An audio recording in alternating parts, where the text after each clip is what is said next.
Саламатсыздар, мен менеджмент мамандығының 2-ші курс студенті Сағынғали Саязов. Бүгінгі біздің алып отқан тақырыбымыз виртуалды алаң. Бізде жалпы 9 топқа бөлінеді. Біріншісі құнды ұсыныс. Жаңаөзен қаласы бойынша жасөспірімдер мен жастарға арналған отбасылық кафелер, кинотеатрлардың басқа еш нәрсе жоқ. Біз енді Жаңаөзен қаласынан жастардың арасында виртуалды демалыс түрлерін ұсыну болып табылады. Екіншісі тұтынушының сегменттері. 4 және 30 жас аралықтарындағы жасөспірімдер, жастар, студенттер бос уақытын бірге өткізуді қалайтын жұптар болып табылады. Үшіншісі, өткізуге арналар. Әлеуметтік желілердегі парақшалар жүргізу, таргет жіберу, әлеуметтік желілер, ақпарат құралдары және де танымал блогерлердің қызметін пайдалану.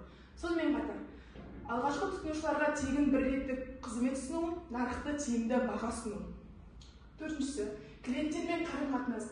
Мектеп, колледж, сауда орталықтарындағы виртуалды рум ашылуына байланысты балалар, жасөспірімдер, жастарға виртуалды алаңды саяхаттап қайтудың тегін мүмкіндігін ұсынамыз.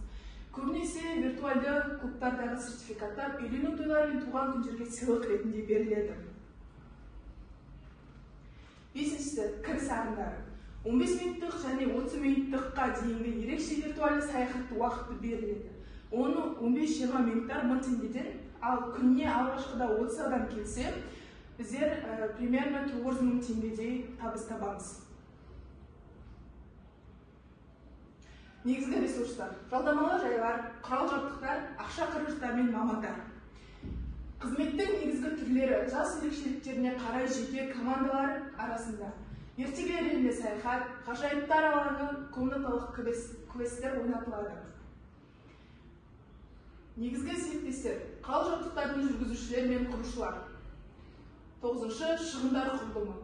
Болжанатын қызмет Жаңаөзен сауда орталығында орынды жалға алу, VR-рум ашу кезіндегі негізгі жабдықтарды, мамандарды тарту.